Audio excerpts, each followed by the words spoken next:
It's 10:30 in the morning here on Tuesday, November 2nd, 2024.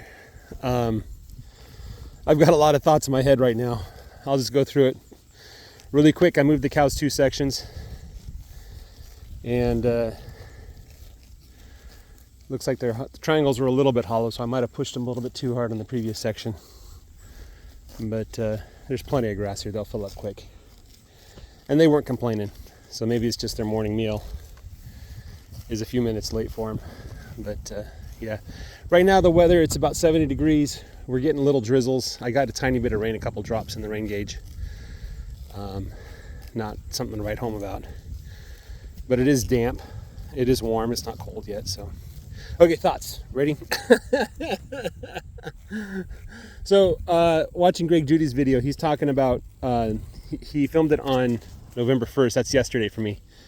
It's probably 3 or 4 days, maybe a week ago for you. He was talking about the condition of his cows, right? He says going into winter, they should be fat, right? And he was looking at several factors. One of the places that he likes to look is at the head of the tail.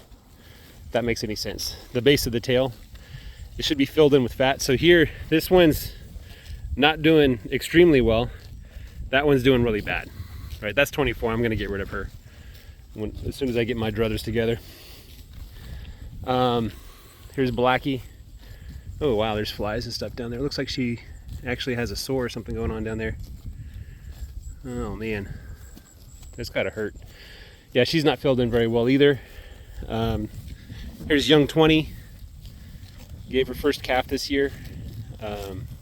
Number 48. Let's go look at some other cows here.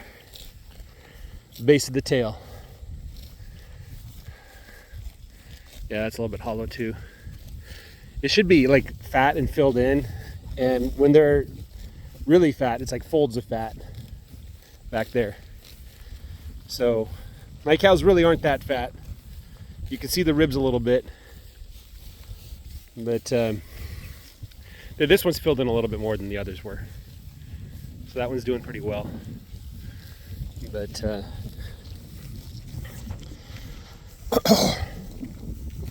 these are not South Pole. I have a South Pole bull, but none of these have South Pole in them. Brownie there is pretty empty. Red's somewhat empty. I'm trying to find one that, let's find number 10. Number 10 is walking away from me. Here's number 10.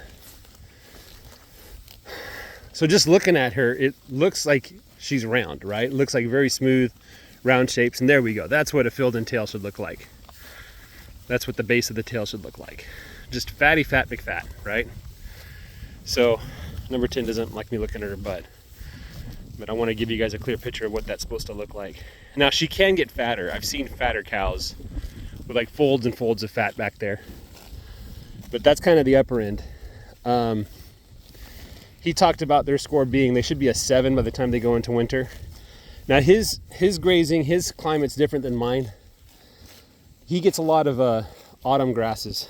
He eats more of them than the summer grasses.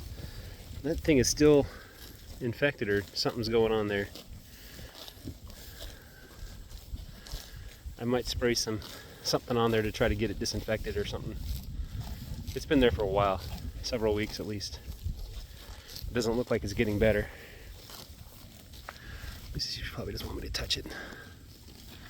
I thought it was healing, but I guess not. Anyway, that's thought number 1. Thought number 2 has to do with some things that I've been learning about, listening to. One is this idea, and what's the right way to label this idea? There's like basically 2 ways to look at the world. One way is you take things and you break it down into their subatomic parts, and you put those parts together from the ground up. And that's what we do in software engineering, is you write these, very small atomic things, lines of code, expressions, things like that. And then we put them together into bigger programs. And then we expect those programs to behave intelligently, right? which is never the case. That's not how you create intelligence. That's not real intelligence. That's fake. And as my career progressed, I realized that is a very limited way to view things. In fact, that's not the correct way to view things, because the only people that care about looking at things that way is the software programmer. Everybody else, they're looking at the big picture. They want to make sure that software works in the context and culture and climate and language and everything else that's going on around it. The software exists as a component of a larger system that surpasses software altogether. We talked about the business rules of the software, and what that was is a thought about how external factors dictate how the software should behave. And if the software can't live up to those external factors, then the software itself is useless, right? Like, there's a need for the software, but if the software doesn't do those particular things, it's useless, right? And so this, like, the holistic approach where you're looking at everything together, the whole system, and then let's break it down into parts. Let's go down to the atomic level, and let's even break the atoms apart and look inside the atoms, right? That's the different way of looking at things, right? And the question is, like, which is the more valid, which is the more useful, which is the more worthy, good, right? What's the better way to do it? And more often than not, the answer is the holistic approach, the looking at the big picture and seeing how things fit together, right? There's another thing that I'm watching this video by Jacob Hansen and I forget the other guy's name, but they're talking about the Greek approach and the Hebrew approach to looking at religion. And the Hebrews, like the Hebrew language and that heritage, they were obsessed with what a thing does, right? And in the software world, we'd call that duck typing, D-U-C-K typing. The idea is if a thing quacks like a duck, if it walks like a duck, if it swims like a duck, and then it's a duck, right? For all intents and purposes, it's a duck, right? That's duck typing, right? And then the other approach is you look at what a thing is and you try to classify it to distinguish it from everything else around it, right? And so the Greeks were obsessed with what things are, right? And they broke it down into a view of the world as a bunch of living things interacting with each other versus a dead world where it's just a machine, and the machine follows specific rules that, you know, you can use scientific inquiry to understand, right? Okay. And then the other idea is this is a very esoteric concept, I think. You know, one of the problems being a Latter-day Saint is we have all these ideas about things, but they really don't translate to the rest of the world, because the rest of the world has a really weird way of viewing things.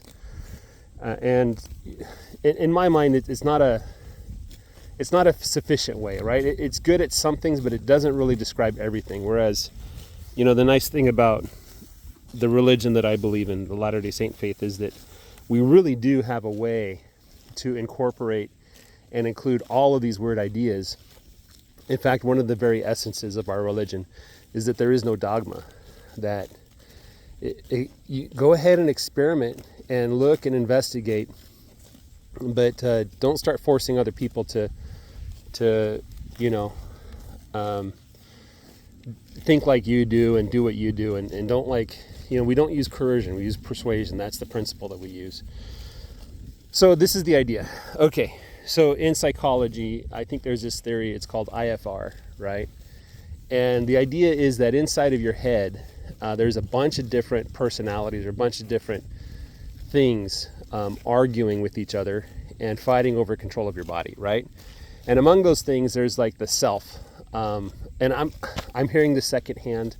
I'm giving you a very bad description of it. This is the interpretation through my Latter-day Saint lens, right? Of what it looks like, right? And inside of you, there is this thing that we call the self. That's like who you really are. And that's the thing that's compassionate, it's considerate, it's logical and reasonable.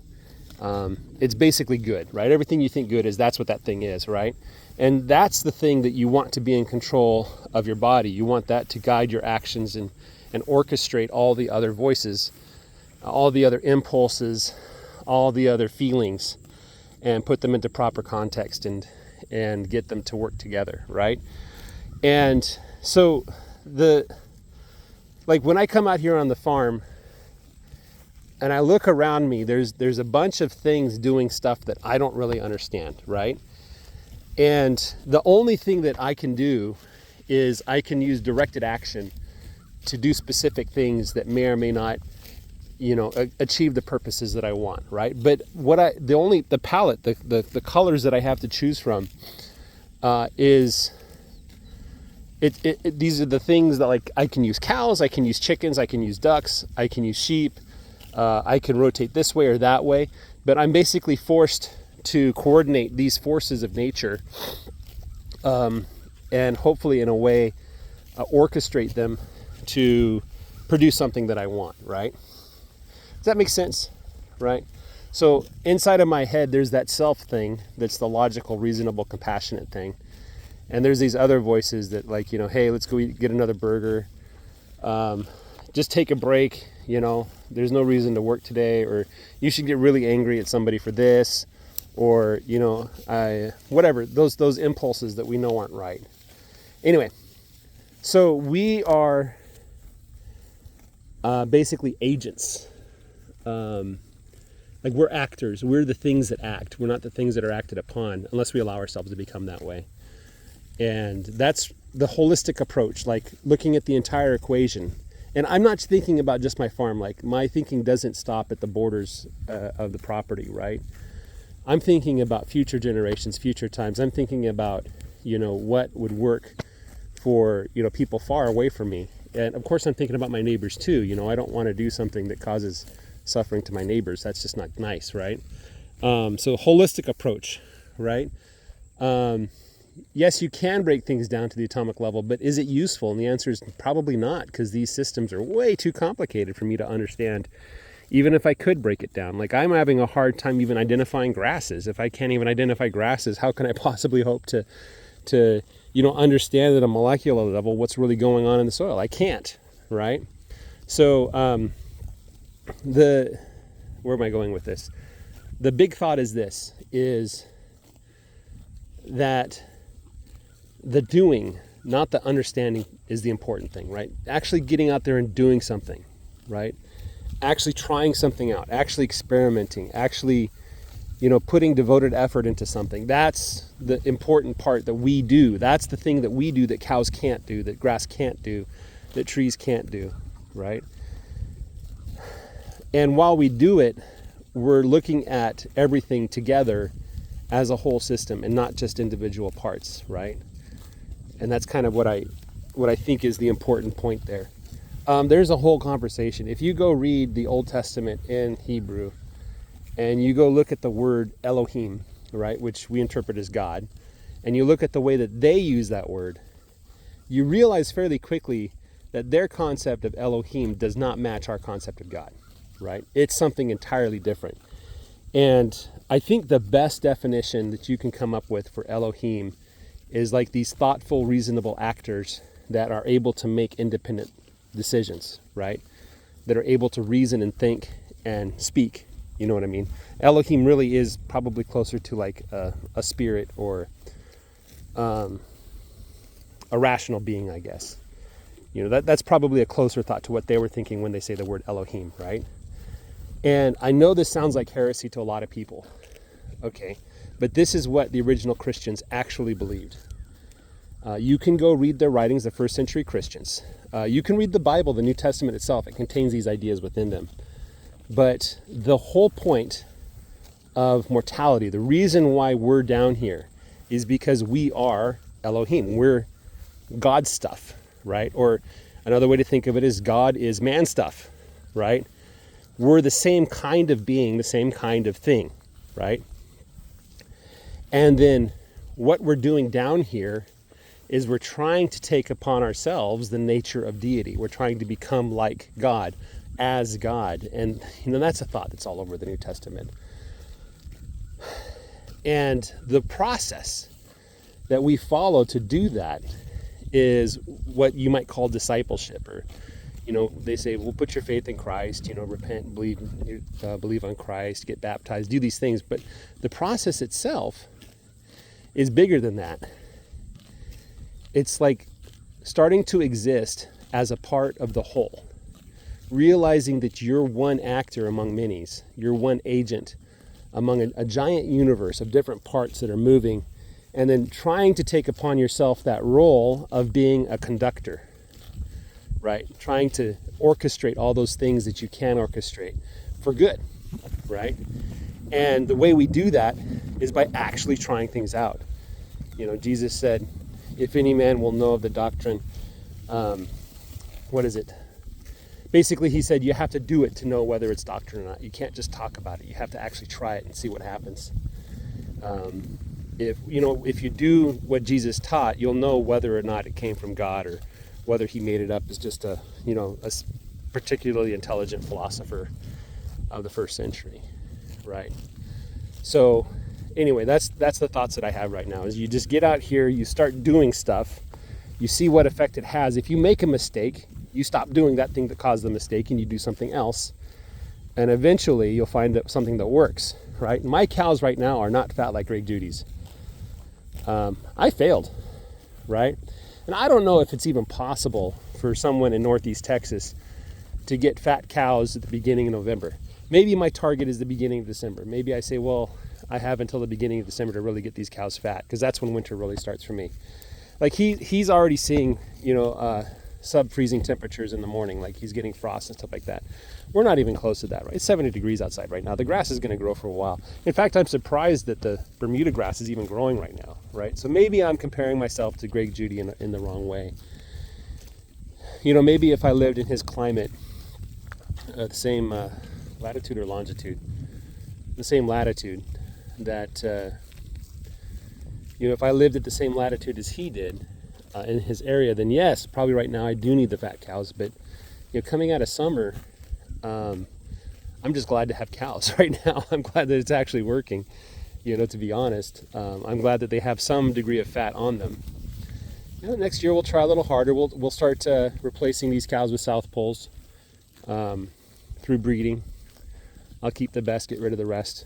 And then maybe the breed was the missing part of the equation. That's what Greg Judy said in his books, was it wasn't until he bought his herd of South Pole that he saw the results that he wanted. But regardless, I have grass. The Bermuda grass is green. It's greener than it was a week ago, and it's growing. Things seem to be going well. So I think I'm doing something right. Something that I'm doing is good.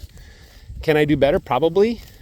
I'd love to figure out ways to do better, to make even more grass grow, to make even fatter cows, put more cows on my land that are even fatter. That would be even better, wouldn't it? More and more of the same good thing is better, isn't? Or is there a limit? At one point it's like, no, it's no longer better. You've kind of taken it to an extreme, But anyway, that's kind of where I'm at. I think given number 10 in her condition, if I had the right genetics, I'd probably be looking a lot like Greg Judy's cows right now, Even though, different climate, different ecosystem, different kinds of plants that grow, and different kinds of things that are happening down here. So anyway, guys, that's my thoughts for the day. Have a great day. Take care, and bye-bye.